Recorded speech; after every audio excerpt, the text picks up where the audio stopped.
Hello, this is DM sir. चलिए शुरू करते हैं गाला का पेपर नंबर 3 और सबसे पहले एमसीक्यू के साथ ही। चलिए सबसे पहले एमसीक्यू देखते हैं भैया कौन सा वाला है। The young seagull had been alone for the last blank days. अब कितने दिन से भैया जो अपना यंग सीगल है वो अकेला था। So the answer will be 1। Obviously option A 1 will be the answer. यहाँ पे थोड़ा टाइपिंग एरर है, थोड़ा ध्यान रखिएगा। आंसर आएगा ऑप्शन ए 1। चलिए, the brothers and sisters of the young seagull were learning from the parents. क्या क्या सीख रहे थे भैया बाकी के बच्चे। Option A perfection in their art of flight, skill of skimming the waves, skill of diving for fish. Obviously option D all of this. ये सारी की सारी चीजें सीख रहे थे, केवल अपना यंग सीगल कुछ नहीं सीख रहा था भैया। नंबर 3 की ओर आगे बढ़ते हैं। The young seagulls parents were greatly happy. अब ये भैया जो पेरेंट्स है बड़े हैप्पी क्यों हो गए थे, तो option B his older brother had caught his first fish. भैया जो बड़े भैया थे इस यंग सीगल के, उसने क्या किया था भैया, एक फिश को कैच कर लिया था। सो दैट्स वाई पेरेंट्स बड़े ही हैप्पी थे भैया, वो शिकार करना सीख गया था। The young seagull was feeling heat because, अब क्यों भैया उसको हीट लग रही थी, option C he had not eaten since the previous nightfall. क्योंकि वो अकेला था भैया लेज पे पिछले 24 घंटों से, पिछले एक दिन से, तो ऑब्वियसली उसने कुछ खाया नहीं था, तो ही फेल्ट द हीट। चलिए आगे बढ़ते हैं ओके वॉक्यब की ओर। मैंने आगे भी बोला है, आज भी बोलूंगा कि भैया आपका चैप्टर नंबर 2 जो कोई भी है, लॉन्ग वॉक टू फ्रीडम, बड़ा ही एक्सलेंट लेसन है और वॉकेब और क्वेश्चन आंसर्स आने के अच्छे वाले चांसेस उसमें से बनते हैं। चलिए अगेन, रेजिलियंस, स्ट्रगल, टॉर्चर, देखते हैं क्या आएगा। It is from those comrades in the struggle that I learn the meaning of courage. Time and again I have seen women risk and give their lives for an idea. I have seen man stand up to attacks and torture without breaking, showing strength and resilience that defies the imagination. बढ़िया वाला paragraph है, आपकी exam के लिए IMP बोल जरूर से सकते हैं, तो बड़े ध्यान से लिखिएगा, बड़े ध्यान से लिख भी लीजिएगा इस पैराग्राफ को। चलिए आगे चलते हैं okay. Now we are going for what, we are going for FOS number 15 और नंबर 16 की ओर आगे बढ़ते हैं। Has given my heart a change of mood. बड़े आसानी से आपको हार्ट वर्ड दिख गया, जैसे ही बॉडी पार्ट दिखता है option B synecdoche will be the answer. Number 16, a noble wild beast greets you. अब देखो, a noble wild beast greets you, how to tell wild animals में से। अब नोबल वाइल्ड बीस्ट आपको ग्रीट यानी कि वेलकम कैसे कर सकता है। Welcome is a human quality, और ये ह्यूमन क्वालिटी कौन कर रहा है भैया, एक नोबल वाइल्ड बिस्ट कर रहा है। तो ह्यूमन क्वालिटी वो ले रहा है, ह्यूमन एक्शन वो ले रहा है। तो अगर ह्यूमन एक्शन अगर वो ले रहा हो तो पर्सोनिफिकेशन तो बनता ही बनता है। Obviously the answer will be personification. यहां पे कुछ और देना चाहिए था गाला को। यहां पे क्या लिखा है, ध्यान से देखिए आप, नोबल वाइल्ड बिस्ट, यानी नोबल भी है वाइल्ड भी है ओके, यानी two opposite words are put together, obviously oxymoron can be the answer. तो अगर ऑप्शन ए में पर्सोनिफिकेशन दिया होता और यहाँ यूफेमिज्म की जगह पे अगर ऑक्सीमोरॉन दिया होता तो ऑप्शन डी या सी मेरा ऑब्वियसली बनता A and B बोथ। तो यहाँ नोबल वाइल्ड बिस्ट ऑक्सीमोरॉन कभी मत भूलिएगा, क्योंकि two opposite words are together. तो ऐसी ऐसी चीजें भी कई बार क्या होता है नहीं देते पेपर सेट वाले, लेकिन डीएम सर है, यू शुड नॉट वरी। चलिए, enhancing the image of this. Enhancing का क्या करेंगे भैया, टू एनहेंस करेंगे, that you should not forget. चलिए ओके, लॉन्ग वेटेड, बड़ा अच्छा वाला दिया है। लॉन्ग वेटेड का क्या होता है, लॉन्ग अवेटेड, यहाँ पे ए आर्टिकल लगेगा ही लगेगा। I didn't want to jot down, and frank में से ओके, सो डिडंट का क्या बनेगा भैया, डोंट बनेगा okay. So I don't want to jot down ऐसा आएगा। The facts in this diary away okay, तो का क्या बनेगा, the way okay. Most people will do, यहाँ गलती भैया विल में है, विल का क्या बनने वाला है, वुड बनने वाला है, would do. And I want the diary to be my friend, नहीं भैया गलती मुझे एंड में दिखी गई आराम से, तो and will be replace with but I want the diary to be my friend and I am going to call. अब देखो टू के बाद तो कॉल आना चाहिए, मेरे से भी कॉल बोला गया सीधा ही, तो कॉलिंग कहाँ से आएगा, calling will be replace with call.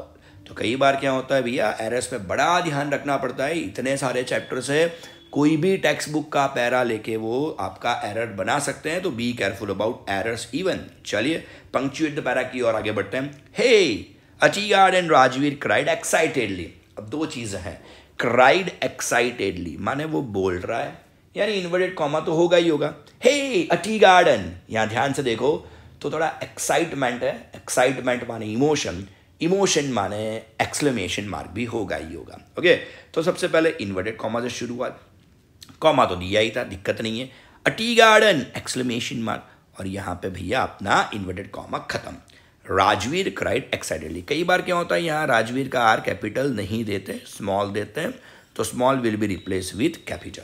ऐसी भी गलतियाँ होती है पंक्चुएट में, यहाँ पे नहीं है, लेकिन बोर्ड के पेपर में देखिए, आप लास्ट ईयर का ही बोर्ड का पेपर देखिए, आपको दिख जाएगा कि small will be replace with the capital letters. Okay, ऐसी गलतियां भी पंक्चुएट में आती है भैया। चलिए, खतरनाक वाला नाउन और प्रेपो वाली ब्लैंक है। मैं हमेशा लोगों को बोलता हूँ, बच्चों को, मेरे बच्चों को मैं हमेशा बोलता हूँ, नाउन और प्रेपो की ब्लैंक की जितनी प्रैक्टिस हो सके भैया उतनी करो, वॉकेब मैनेज कर जाओगे, इसको मैनेज करने में दिक्कत आ सकती है। चलिए, today all of us do by our presence. बड़े ध्यान से देखिए, बाय अवर प्रेजेंस हियर। अब यहाँ पे कोई गलती है ही नहीं भैया, डैश डैश डैश है, तो यहाँ पे जान दो, यहाँ पे कोई ब्लैंक नहीं है। Okay, our presence here confer glory and hope to newborn liberty out of the experience of an extraordinary human disaster that lasted too long must be born a society of which all humanity be proud of. बड़ा ही IMP वाला paragraph है, I would rather से आपको इसको भी एक दो बार लिख लेना चाहिए या बार बार पढ़ो, समझे। चलिए शुरू करते हैं आगे। ओके, डू एज डायरेक्टेड की आगे बढ़ते हैं नंबर 40 की ओर। ओके, आपको जो भी अभी स्क्रीन पे दिख रहा है, दोज आर दी करेक्शंस, यानी प्रिंटिंग एरर्स ही मैंने पहले से ही सुधार के रखी है, यू शुड नॉट वरी। और देखो ये प्रिंटिंग एरर जितनी भी यहाँ पे मेरे ख्याल से सेंटेंस को कोई अफेक्ट नहीं करती है। चलिए, The aeroplane had no lights on its wings, so I could not see it flying next to me through the storm. अरे बाप रे, कितना लंबा सेंटेंस। ओके, अब सो वाले सेंटेंस में भैया सो से सेंटेंस जुड़ा हुआ है, सिंस यूज करने को बोला गया है, कुछ नहीं करना। सिंस को केवल क्या करना है भैया, यहाँ सिंस को आपको लेके आना है सेंटेंस के शुरुआत में, तो सीधा ही डालो यहाँ पे सिंस। चलो डाल दिया, एक और एरर आ गई यार। Okay, so since the aeroplane had no lights on its wings, comma करना चाहिए। Okay, I could not see it flying dash dash dash dash dash dash flying next to me through the storm. ये सारी चीजें लिख लो, कुछ मत करो। सो वाले सेंटेंस में अगर सिंस यूज करना हो तो भैया सिंस को सीधा ही कहाँ पे लेके आओ, सेंटेंस के शुरुआत में लेके आओ। सो को निकाल दो, सो की जगह पे कॉमा डाल दो, that was okay. So since the aeroplane had no lights on its wings, comma, I could not see it flying next to me through the storm. अब देखो यार, हम तो टीचर हैं, ये सारी चीज़ें हमको नहीं आती, ये तो टेक्निकल टीम हमारी करती है, और टेक्निकल टीम को इंग्लिश नहीं आती, तो ये थोड़ी बहुत प्रिंटिंग एरर्स आ जाती है। ओके, चलिए चलते हैं थोड़े और आगे। They waited for Wanda to have fun with her, so that use करने को बोला गया है, बढ़िया है। अब यहाँ पे जो टू दिख रहा है ना भैया, टू की जगह पे क्या डालेंगे, सो दैट डालेंगे। चलिए सो दैट डाल देते हैं, no issue with this. Okay, तो देखते हैं कैसे डालेंगे। They waited, WAITED for Wanda.